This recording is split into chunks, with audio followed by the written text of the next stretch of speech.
y'all, I'm Elisa, the Scrappy Wife behind ScrappyWife.com, and today I have an art journal process video for you. I am working in the Dina Wakley Media Journal, which means it has all the materials. It has burlap, pressed paper, denim, all of the things, and I have been loving working in this, and I'm excited to continue that today. So I will put you all on fast forward. Everything that I end up using I will most certainly link in the description below. If I forget something, just leave a comment, let me know, and I will add that link in. All right, let's go. All right, to get started, I have pulled out my Neocolor 2 crayons, and that's what I'm going to use on this page. The inspiration for this page was a window. So I'm starting out with a window grid here, and I have really been enjoying the sight of the spring kind of coming alive outside my windows of my house. My kids have been having the worst allergies, so we actually haven't been able to get outside as much as we'd like, but it is beautiful to look at, that's for sure. So that's kind of where I started with this art journal page, wanting to create a window where I would be able to see spring coming. Neocolor 2 crayons are a water reactive crayon, and so what you do is you color just like you would with a regular Crayola crayon, and then when you add water you can see that it activates the color. It makes it act sort of like watercolor. So what I'm doing in each of these panes is putting out just some clean water and then activating the color that I have on the grid and letting it kind of move across the page. And I wanted to go with these colors. I'm not going to do all traditional spring colors or a traditional gray grid. I wanted it to just kind of feel alive. And I love the movement that you can get with watercolor or a water reactive element like this. And I like that the Neocolors give me a little bit more control than average watercolor would. So you can see how I'm just letting the color move as the water moves, letting it work its way around the page. And what I'm really using this brush for is just to help it move along. I'm trying not to be too rough. I don't want to overwork the page. This is a lot of water for this particular paper. This is more of a pressed paper and not really a full-on watercolor paper, but it does pretty well with the mixed media in this particular journal. I am carefully bringing the color down to all of the edges so that you get the full idea of the window. And then I'm going to grab my heat tool, my Ranger heat tool, and that will help dry this a little bit faster than if I just let it sit. And for this particular project, I did a lot of working the heat tool and working my paintbrush at the same time. You'll see me grab it here, and I just wanted to activate some of the water or some of the color again and let it move, and then I dry it, and then I activate it, and then I dry it, kind of back and forth as I'm getting the look that I'm going for. All right, now that this is dry, I'm going to grab a brown Neocolor and I'm going to attempt to draw a tree. Now, I by no means consider myself someone that is really great at drawing. So this is going to be super abstract. I just kind of want the idea of the branches, and then I'm going to use a different technique for adding the idea of leaves. And like I said before, this is not just like a literal interpretation of what I see outside my window, but more capturing the concept of it. And so here I'm just very roughly sketching out the branches of a tree. And then what I'll do, because I use Neocolor, I'll come back over it with water to kind of blur those lines just a bit, so it's left looking a little bit sketchy and a little bit watercolory, and I kind of like that look for this project. So going over all of those branches that I added in just to add in some color and add in that watercolor feel, and that also gives me a basis for where I want to put my leaves. I could have just come in straight with leaves, but I wanted to have the branches there so that they would be coming through just like they would in real life. All right, so next I've pulled out some Distress Oxide spray, and I'm gonna just pull out some clear packaging that I kind of keep in my stash whenever I get new supplies.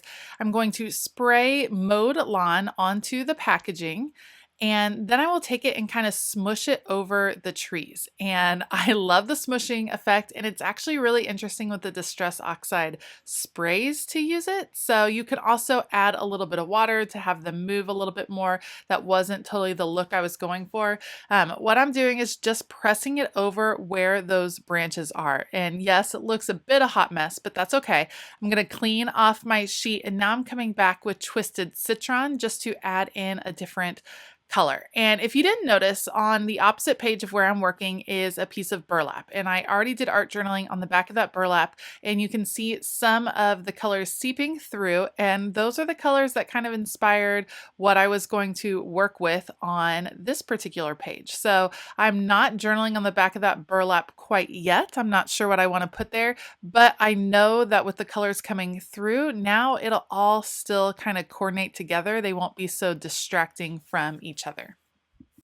Once I put that Distress Oxide spray onto the page, I did activate it again with my spray water bottle. Now I'm coming back with the Neocolor 2 to sketch in a few of those branches again, just because I want them to come out. I want to see some dimension in layers, and so I'm just adding in a few lines for those branches. And then I took a really dark purple to go over the grid line again for my window, just to make sure that it was really on top in the forefront of this particular picture. And just like I have previously, once I use my Neocolor, then I'm coming back over it with water just to activate it. It definitely intensifies the color in that way. Now here's where I start to kind of paint or color and dry at the same time. So it's a lot going on this page. I want to add some highlights of yellow in the top area to signify kind of the sun, kind of some lighting, bring in a little bit more color up there. So I start with a yellow, and then I decide to put just a little bit of orange up there in that area as well. So I'm going to bring it down, add just a little bit of orange, and then of course come back with the water so that it will blend out there just a bit. And I like the feeling that now I feel like light is coming up there. And I decided that once I put the light up there, I needed to have some anchoring at the bottom. So I'm adding a dark blue in the right side and then a dark green over on the left. And I'll activate that with water just like always. And I'm kind of blending it out. And you can see I'm being really kind of rough with my paintbrush. I just want the water to do its job on its own without too much of me doing the painting, if that makes sense. So I'm activating the green over here. And now to me, this really does feel like a tree scene. Okay, next up, I'm pulling out a old stamp set from By the Well Forgot. I was looking for a leaf stamp, and I'll list the stamp set below. But I am using Distress Oxide Rustic Wilderness as my stamp, and I'm just multiple stamping the same leaf over and over again to get different impressions to add just a little bit more texture. The Distress Oxides tend to sometimes look a little bit chalky. That's kind of their feel when you activate them. And I wanted to break that up a little bit, add a little bit more texture to my tree here. And so I have the stamp, and I'm kind of just stamping it haphazardly, keeping it in the grids, but making sure to turn it and doing multiple impressions with just a little bit of ink. I just wanted the impression of the leaves, but not necessarily distinct outlines. Again, going for the abstract. So I do that, and then I'm just going to activate it just a little bit with water and then dry that super well. And then I pull out a butterfly stamp. And I just wanted the butterfly to add a little bit more of a focal point. And I decided that I'm going to stamp it in acrylic paint because that's going to give me a really abstract look. This is a tiny stamp. It worked okay. It was okay. I practiced on an extra sheet of paper. When you're doing acrylic paint on your stamps, you don't want a lot or else it like smushes out everywhere, if that makes sense. This is just the impression of this butterfly. And at first I was just going to put one butterfly on the page kind of flying off from the tree right here, but then I ended up deciding that I wanted this kind of trail of butterflies, kind of like they were escaping in a way or just flying off into the distance. And so that's what I'm going with. And I'm using this acrylic paint over and over again. You don't get clear stamping this way, but you do get a different kind of look. And that's what I was going for. I end up deciding after I'm done stamping these that I want them to have a little bit more of a distinct look. And so I'm going to come back with my Nuvo drops in a light pink and add a little bit of detail with those Nuvo drops. And then I will come back with a pen and kind of fill in the antennas with a pen. Okay, so here I am with the Nuvo drops, and I'm just adding a little bit of detail to each wing. A helpful hint when you are using Nuvo drops, make sure that you test it out over the side, or else you'll get kind of a clog and it could like jump out at you and a bunch could spill on your page. So adding a little bit of detail with the Nuvo drops, I'll come back with a pen and add an antenna.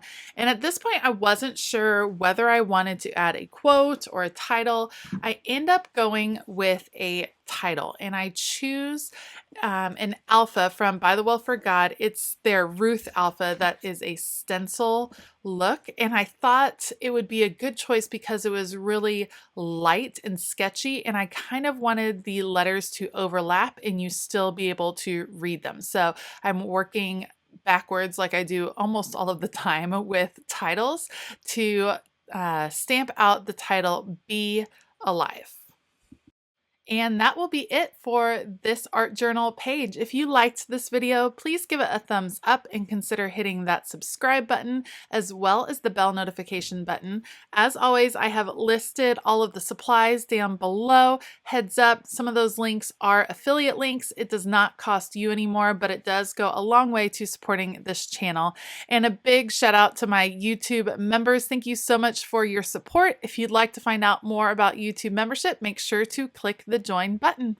I hope you have a fabulous day, and as always, keep it creative.